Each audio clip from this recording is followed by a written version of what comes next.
les lumineux, je suis très heureuse de vous retrouver pour ce nouveau temps de partage et je vous souhaite bienvenue dans cette vidéo dans laquelle je vais vous partager mon sentir par rapport aux enseignements de cette pleine lune en balance.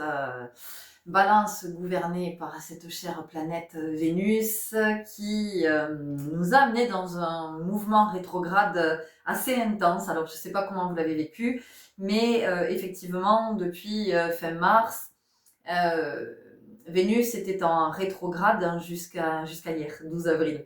Et je trouve ça assez intéressant qu'elle termine son rétrograde et qu'ensuite on soit sur une pleine lune en balance, sachant que c'est un signe dont elle est la mère, la maîtresse mère. Alors entendez bien, comme à chaque fois que je vous partage une vidéo, que je ne vous partage que mon sentir, mes connexions, ce que je vois, ce que j'entends, ce que je perçois, et ce que j'expérimente aussi dans la matière et ce que j'en comprends. Alors, je fais cette vidéo tardivement, hein, nous sommes dimanche soir, parce que la journée a été une puissante journée d'intégration, tant sur le plan énergétique que dans ce que j'avais, de ce que je vois, de ce que j'ai pu observer, de tous ces mouvements qu'il y a pu y avoir pendant ce rétrograde-là de Vénus, comment dans mes relations ça a pu se manifester, et comment ça m'a montré les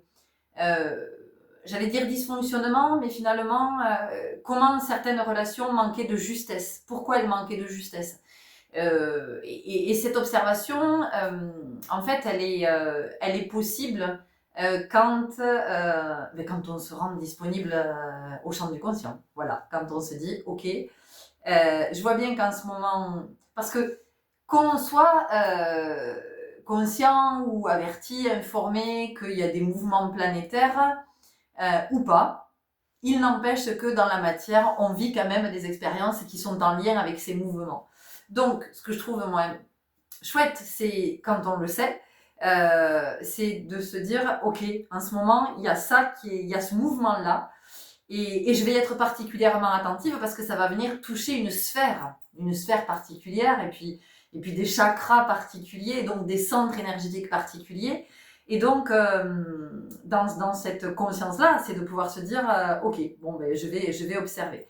Et donc cette observation, effectivement, dans nos relations, parce que c'était ça quand même, hein, Vénus, c'est tout ce qui est l'harmonie, donc ça va être les relations. Alors, plus spécifiquement, ce qu'on va appeler la relation sentimentale ou la relation amoureuse, mais ce sont toutes nos relations, et de comment on peut effectivement prendre conscience que ça manque de justesse. À certains endroits, il n'y a pas l'harmonie.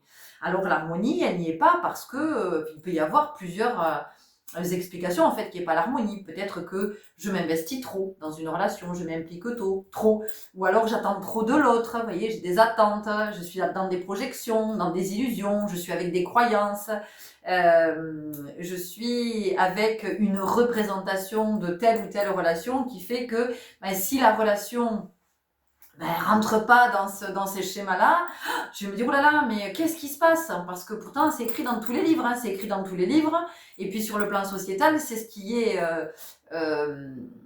comment je pourrais dire, euh, ah, induit, hein, voilà. C'est ce qui est induit sur le plan sociétal, donc merde, moi ça rentre pas dans les cases, ça rentre pas dans les clous, alors qu'est-ce qui se passe?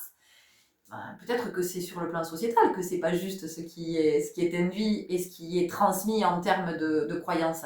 Donc voilà, la journée a été a été épuisante énergétiquement parce qu'effectivement je sentais que c'était à l'œuvre dans ce que ça venait réajuster, dans ce que ça me permettait de revoir encore, et puis parce qu'il y a ce mouvement poum poum. Là il y a cette bascule, c'est-à-dire de ce mouvement.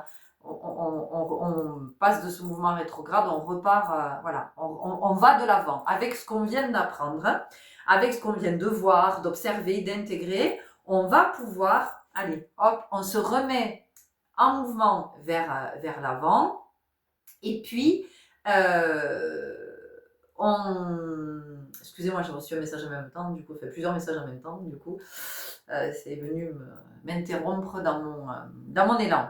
Oui, donc c'est comment maintenant, dans mes relations, quand j'ai pu observer ce qui n'était pas juste, ce qui n'était pas harmonieux, c'est de me dire, ok, je vais pouvoir ajuster à partir de maintenant, puisque c'est bon, ça y est, j'ai vu, et possiblement j'ai intégré, et possiblement ça m'a fait très mal à la tête, et possiblement j'étais épuisée.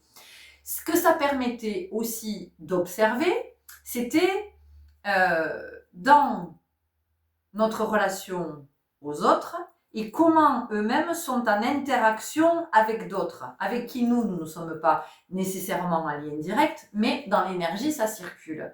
Et c'est de pouvoir se dire, de pouvoir observer, tiens, oh là là, moi, il y a quelque temps, je fonctionnais encore comme ça.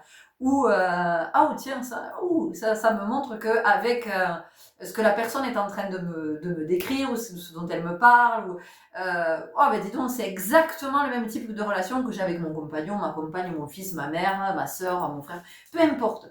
Mais c'était vraiment de pouvoir observer tout ça. Et c'est d'une grande richesse. Alors peut-être que vous allez me dire, j'ai rien vu de tout ça. Ben, peut-être essayer de vous concentrer un petit temps et de regarder ce que vous avez vécu depuis 3 semaines là, sur le plan relationnel. Voilà. Comment ça s'est manifesté? Est-ce qu'il y a eu des conflits? Est-ce qu'il y a eu des ruptures? Est-ce qu'il y a eu des disputes? Est-ce qu'il y a eu des mises à distance? On est entré en silence, on s'est fait la gueule, on s'est mal parlé, on supporte plus l'autorité d'un tel, ou on s'est entendu dire qu'on était un peu trop pète sec, vous voyez? Voilà, si vous n'avez pas été dans le moment dans cette observation, vous pouvez, avec maintenant, vous l'avez vécu, donc vous pouvez toujours l'observer et vous dire, ah bah oui, tiens, ok, là c'est pas juste. Mais c'est pas juste dans le sens où ça me permet pas d'être dans ma pleine énergie, parce que vraiment, bon, plus j'avance, plus je vois à quel point, et je sens surtout à quel point tout est vibration, tout est énergie. Alors ça, maintenant, pour moi, c'est indéniable, et je parle tout le temps d'énergie dans mon quotidien. C'est-à-dire que la relation est une énergie, la parole est une énergie, tout est énergie, tout le temps c'est énergie. Donc c'est vraiment de comprendre que quand c'est pas ajusté, vibratoirement, ça me prend de l'énergie. Donc en fait, je suis fatiguée, je suis pas bien, et je manque d'énergie pour être aussi dans ma créativité. Parce que Vénus, c'est aussi ça, c'est la planète de la créativité, c'est tout ce qui va être le beau, ce sont les arts, c'est tout ce qui est aussi l'esthétisme, mais l'esthétisme au-delà des apparences. Et ça me mène aussi à vous parler de cette pleine lune là. Oh oui, c'est la pleine lune rose, c'est trop joli cette pleine lune rose. Faut arrêter les gens, la pleine lune, à aucun moment elle est rose. En fait, elle s'appelle pleine lune rose parce que chez les Amérindiens, c'était le temps où il y avait une fleur, le phlox, ou le phyllox, le phlox, qui était une fleur rose, qui fleurissait partout. Et pour eux, c'est vraiment la saison de la fertilité. Donc c'est juste ça, mais c'est pas oh c'est la pleine lune de l'amour parce que c'est rose, c'est la pleine lune. Si vous avez envie de vous raconter ça, vous le racontez. Mais c'est aussi d'avoir encore une fois, d'avoir une autre lecture de quelque chose qui est vachement plus conscient. Et donc de voir au-delà des apparences, parce que si effectivement je suis dans cette illusion, encore une fois, je suis dans l'illusion, il est évident que je m'illusionne dans mes relations.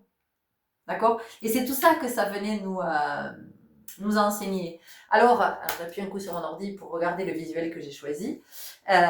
Oui, alors j'ai choisi un visuel avec du rose, mais j'ai surtout choisi un visuel où il y avait des papillons avec la transformation. Et puis, on nous montre ce chakra-cœur magnifique. Ben oui, parce que Vénus, elle nous amène à les regarder du côté du cœur. Donc, ce que ça nous permettait aussi, ce mouvement rétrograde, et cette pleine lune, ce qu'elle nous permet d'éclairer, donc en ayant vécu tout ça, et c'est dans cette énergie qu'elle nous amène, ce sont les enseignements qu'elle nous transmet, mais encore une fois, ça n'est que mon sentir, et en aucun cas une vérité absolue, c'est un point de vue, hein, une vision de cette pleine lune.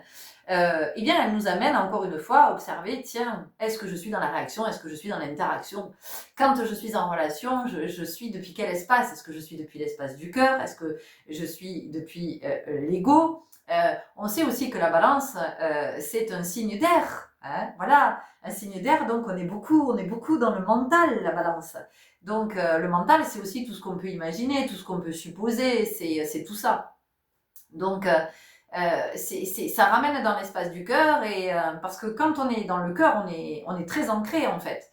Et d'ailleurs, si vous vous entendez parler depuis le cœur, et si vous vous entendez parler de l'espace souffrant, vous allez vous rendre compte que vous n'avez pas du tout la même voix, pas du tout.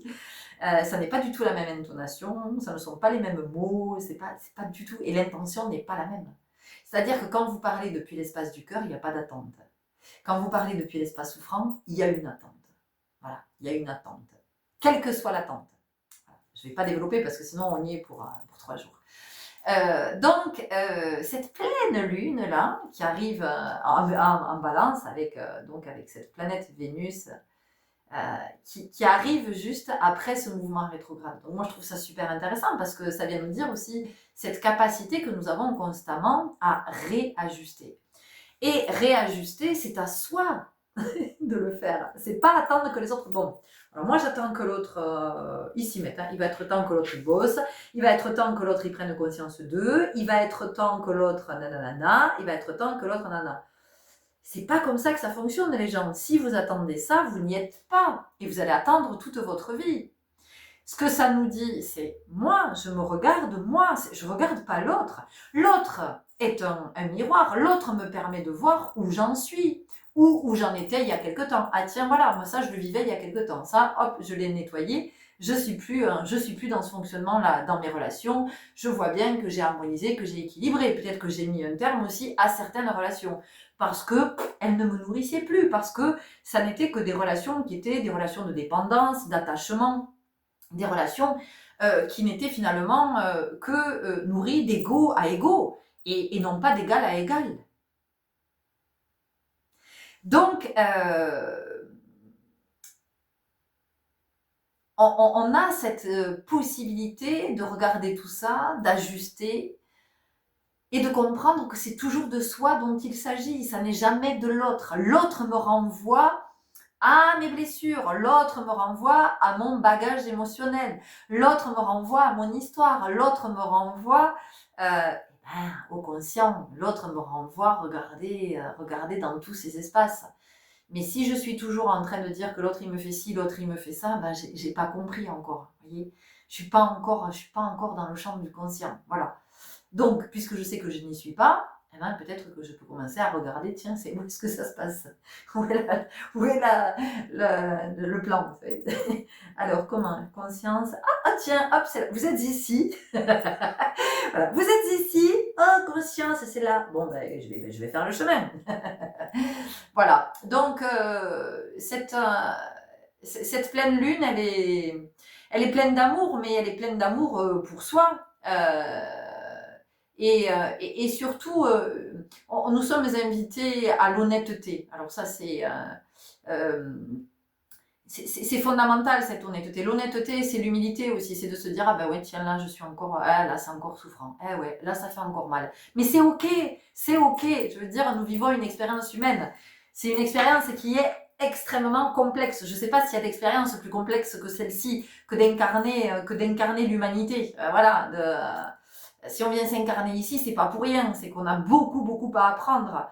Donc c'est pour ça que cet amour de soi, il est fondamental, cette compassion pour soi, cette bienveillance, de se dire bon ben ouais, oh là ça me fait encore mal.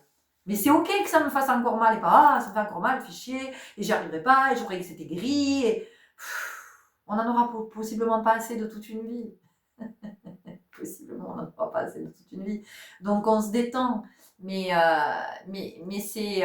en fait, c'est vraiment aussi d'entendre que d'œuvrer à soi, ou ce qu'on appelle le travail sur soi, ou plein d'autres mots que je n'emploierai pas parce que je n'aime pas, qui ne me parlent pas. C'est vraiment de comprendre que c'est pour se libérer du souffrant, en fait. Donc, c'est d'aller mettre de l'amour où il n'y en a pas, où ça vibre pas. Et c'est d'aller... déclencher cette vibration d'amour. C'est ça en fait, c'est comment je vais l'activer, la vibration d'amour, là où elle est inactive pour le moment. C'est tout ça que ça nous enseigne. Donc il est évident que si je suis focalisée sur l'autre il m'a dit ci, il m'a dit ça, il m'a pas répondu à mon message, machin, Bon, ben, à quel moment j'active la vibration d'amour? Là, j'active la frustration, la colère. C'est tout ça qui est activé là. Et ça, c'est pas le cœur. Ça, c'est quand l'ego m'amène dans le mental inférieur. Voyez, donc voilà, c'est de s'observer, c'est de regarder qu'est-ce qui est harmonieux, qu'est-ce qui ne l'est pas. La créativité, comment la créativité cherche à se manifester aussi. Euh, j'avais également parlé pour ce mois d'avril de la possibilité, j'avais parlé du chakra sacré, et aussi de cette possibilité pour les femmes de vivre quelque chose qui était en lien avec la sphère du chakra sacré et plus particulièrement votre espace utérin, hein, l'utérin, enfin voilà, tout cet espace qui accueille l'énergie de vie et qui peut donner la vie. Et je vous avais dit que vous pouviez vivre des mouvements à cet endroit-là, et peut-être même qu'il y a eu du mouvement sur le plan de l'intimité et de la sexualité. Et cette pleine lune, elle vient aussi nous éclairer à cet endroit. C'est-à-dire que est-ce que c'est harmonieux au niveau de ma relation intime à l'autre, dans le charnel? Est-ce que c'est harmonieux? Est-ce que c'est ce que je souhaite? Est-ce que c'est ce que je veux réellement? Est-ce que c'est une pratique qui me convient? Est-ce que c'est pour faire plaisir à mon partenaire? Est-ce que je suis dans une quête d'être reconnue? Est-ce que je suis dans une quête que peut-être je n'identifie pas? Et donc, j'ai ce besoin peut-être de, comment je pourrais dire, de multiplier les rapports, peut-être de multiplier les partenaires. Alors ça parle aux hommes, aux femmes, hein, ça parle à tout le monde. Voilà, mais il y a une vraie interrogation autour de ça. Et est-ce que je suis dans une sexualité sacrée? C'est-à-dire, est-ce que je suis dans une sexualité alignée, dans des rapports qui font que c'est vraiment un rapport d'âme à âme et que ça n'est pas simplement une relation de corps à corps, hein, voilà, une espèce de, on répond à une pulsion physiologique, parfois même animale, et c'est ok, hein, il n'y a pas de, tout va bien, hein, on se détend. Est-ce que je suis toujours là dans cette pulsion-là, ou est-ce que j'ai vraiment conscience que chaque relation est une connexion d'âme à âme, et que pendant cette connexion, eh bien, il se passe beaucoup de choses sur le plan énergétique, parce que quand même, il faut savoir que quand deux corps se connectent, quand deux corps se rencontrent pour le temps d'une intimité, vos chakras sacrés sont en connexion. Vous allez me dire, oui, ça dépend. Ok, on est d'accord. Mais dans l'image qu'on m'envoie, il y a vraiment cette notion du chakra sacré. Et d'ailleurs, ce qui me vient ici, c'est que la position classique, je ne m'attendais vraiment pas à parler de ça, mais bon, c'est là, de toute façon, ça fait partie, c'est Vénus, c'est tout ce qui est harmonieux, c'est la créativité, c'est aussi une période de métamorphose en ce moment, donc voilà, de comment on transforme, comment on harmonise. Cette position dite classique, donc dans l'intimité de l'homme sur la femme. Pourquoi cette position? Parce qu'en fait, tous les chakras se rencontrent.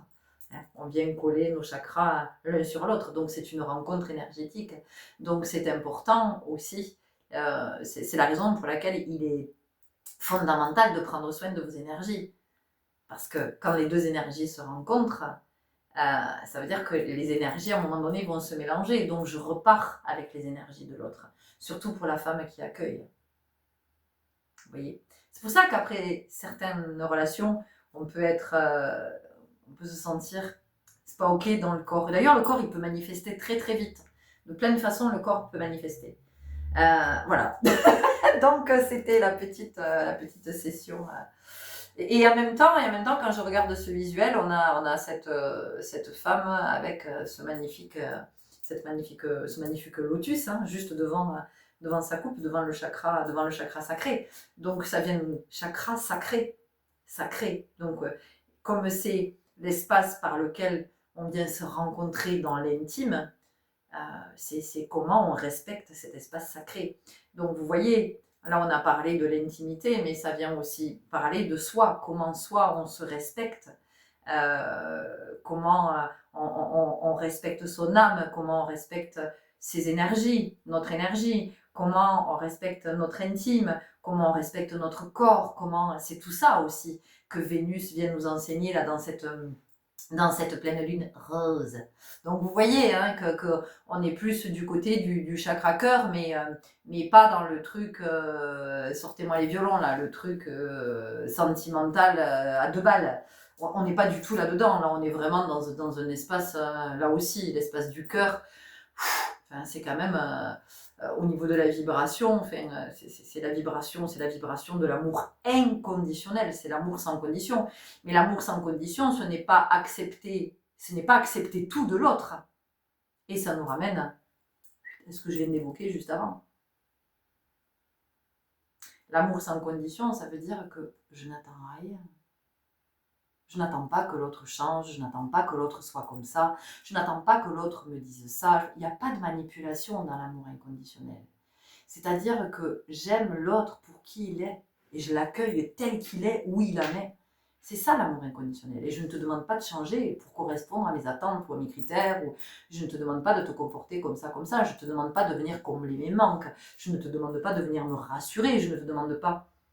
Donc vous comprenez bien que tout ça, ça ne peut se vivre avec un autre que quand ça passe déjà par soi, quand ça commence par soi. Et c'est aussi ça que vient nous dire Vénus.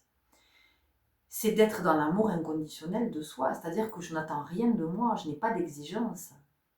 Je n'attends pas d'être ceci, d'être cela, juste, je viens m'aimer dans tous ces espaces où jusqu'à présent je ne me suis pas sentie aimée.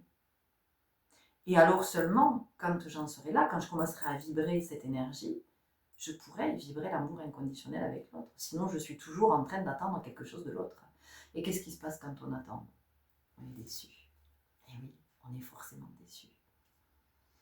Parce que l'autre ne correspondra jamais à nos attentes. Il ne nous dira jamais ce qu'on attend au moment où on attend qu'il nous le dise. Il ne fera jamais ce qu'on aimerait qu'il fasse. Il ne nous amènera jamais où on aimerait qu'il nous amène. Vous voyez? Par contre, à côté de ça, eh bien, nous pouvons avoir des super surprises, des imprévus, voilà, dans des moments où on ne s'y attend pas. Et ce sont des moments où on est dans l'ouverture, justement. C'est pour ça que ça peut se manifester, parce qu'il y a quelque chose qui s'est ouvert. Ok. Est-ce que j'ai autre chose à vous partager?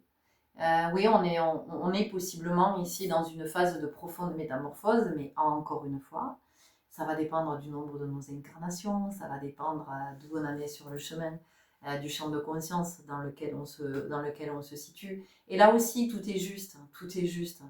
Je veux dire, vous ne pouvez pas vous comparer, j'en sais rien, je veux dire n'importe quoi, mais si vous avez 15 incarnations et que vous avez écouté quelqu'un qui en a 50 et qui est peut-être dans sa dernière incarnation et donc qui dépote parce que c'est la dernière et que l'âme sait très bien que c'est la dernière.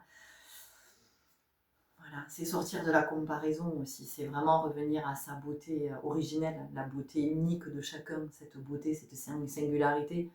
Et c'est encore une fois pas la beauté de l'apparence, c'est la beauté intérieure. Et plus vous allez à l'intérieur pacifier, plus vous allez vibrer l'amour, plus ça va être lumineux à l'intérieur, mais plus vous allez être lumineux à l'extérieur, et plus vous allez être beau. Et plus on va vous dire, ah waouh, mais putain, tu ressembles à une reine, tu ressembles à une déesse ou à un dieu, et vous allez être un peu surpris, et en même temps, pas tant que ça. Et en même temps, pas tant que ça, parce que vous savez bien que vous êtes en train de vous aligner de plus en plus sur votre divin. Donc finalement, quand on vous dit, mais tu as une allure de déesse, ben oui, c'est parce que vous êtes à l'œuvre à cet endroit-là, et que vous acceptez ce divin qui est en vous. Voilà, donc c'est aussi accepter toute cette puissance, et c'est accepter de vibrer aussi, de vibrer tout cet amour. Ben oui, on ne nous a pas habitués.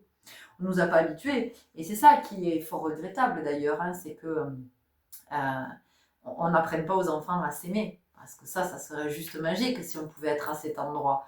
C'est-à-dire que, oui, c'est bien d'aimer nos enfants, hein, formidable, et encore, comment les aime-t-on? Parce que moi, c'est toujours la question quand même que je pose. Hein, on est tous déçus par nos enfants, parce qu'à un moment donné, ils font ci, parce qu'ils font là, parce qu'ils pourraient se comporter différemment, on a tous ce moment de déception. Donc ça veut bien dire qu'on n'est pas dans l'amour sans condition. Il y a des attentes, hein, c'est conditionné. Voilà, donc oui, même si je peux heurter hein, quand je dis ça, mais encore une fois, ça n'est que mon point de vue. Hein, moi, en tout cas, j'ai l'honnêteté de dire que je n'aime pas mon fils d'un amour inconditionnel. Mais non, parce qu'il y a des fois où, même si j'essaie de pas avoir d'attente, il y a des moments où ça pique un peu quand même. Hein, je me dis merde, merde quoi. Voilà, j'aurais préféré qu'il agisse différemment parce que ça m'aurait arrangé. Mais c'est là que c'est intéressant parce que ça me dit alors pourquoi ça t'aurait arrangé? Va regarder pourquoi ça t'aurait arrangé. Parce que si ça t'aurait arrangé, si ça t'avait arrangé, oui plutôt, si ça t'avait arrangé, ça veut dire qu'il y a quelque chose qui est en bordel. Là. Vous voyez? Et c'est ça le job en fait. Donc tout ça pour dire que ouais, ce qui serait opportun, ça me semble, c'est d'apprendre à nos enfants à s'aimer. Voilà. Parce qu'après, je veux dire, c'est plus du tout la même vie quand même. C'est plus du tout la même vie, et puis ce sont plus les mêmes choix de vie, et ce sont plus les mêmes choix de partenaires. Vous voyez, voilà, il y a aussi tout ça qui peut s'ajuster, parce que il est évident que les partenaires que je vais attirer à moi, je vais les attirer en fonction de ce que je vibre. Hein. Et donc si je vibre avec pas d'amour de moi, pas d'estime du soi, avec des grosses blessures, évidemment que je vais attirer des individus qui vont venir appuyer. Et c'est pour ça que les relations sont souffrantes, on ne comprend pas. On comprend pas. Et parfois même on ne comprend pas comment on connaît deux êtres, ils sont extraordinaires, ils sont super, ils sont géniaux, et quand ils sont ensemble, c'est un désastre, c'est terrible. C'est terrible, parce que c'est le souffrant qui attire le souffrant, et donc on vient appuyer où ça fait mal, sauf que si on n'est pas conscient, ça peut aller loin dans le champ du souffrant, vous voyez. Voilà, donc écoutez, les enseignements de cette pleine lune en balance, c'est riche, c'est très riche. En tout cas, c'est vraiment encore une fois une belle opportunité de belles métamorphoses, de transformation profonde, de prise de conscience et d'exprimer notre créativité aussi, parce que nous en avons grandement besoin dans notre vie, de faire preuve de créativité, d'imagination, mais pour tout en fait, dans tous les domaines. Enfin, je veux dire, c'est pas juste artistique. Quand on parle de créativité, on a l'impression qu'on parle d'artistique. Non, c'est comment je suis créatif, c'est aussi comment je fais de nouvelles de nouvelles choses, comment je mets de nouveaux mouvements en place. Mais moi, je sais que j'aime de moins en moins communiquer, les textos, les trucs, les machins. Avant, j'étais la reine, maintenant, de moins en moins.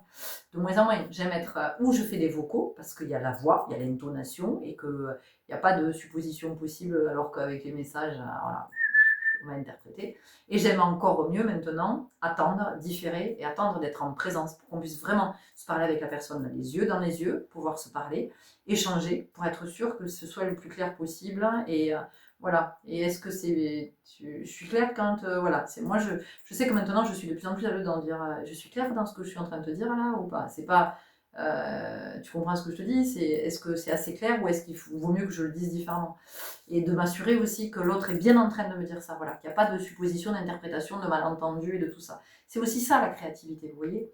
Donc la créativité, c'est envisager on puisse être de façon différente, on puisse s'exprimer de façon différente. C'est voir les choses de façon différente. Vous voyez, c'est tout ça la créativité.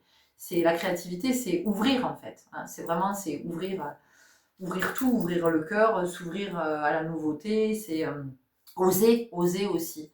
Oser expérimenter la nouveauté, et puis oser interagir différemment. C'est-à-dire que jusqu'à maintenant, j'ai toujours réagi comme ça. Ben là, je me dis stop maintenant. Stop. Hop, je me décale parce que c'est plus ok. Je suis plus d'accord avec ça en fait. Et je vais essayer autre chose. Et je vais voir comment, si ça vient, réharmoniser ou pas. Ok? Je vais en rester là parce que ça fait une vidéo qui est assez longue. Je vous souhaite une très très belle pleine lune avec une belle ouverture du cœur. Prenez grand soin de vous. Merci pour tous vos partages, pour vos likes, vos abonnements, tout ça. Merci à toutes les personnes qui viennent jusqu'à moi pour des soins, des guidances. Pour me contacter, c'est sous la vidéo, et pour venir danser aussi. À très bientôt. Au revoir.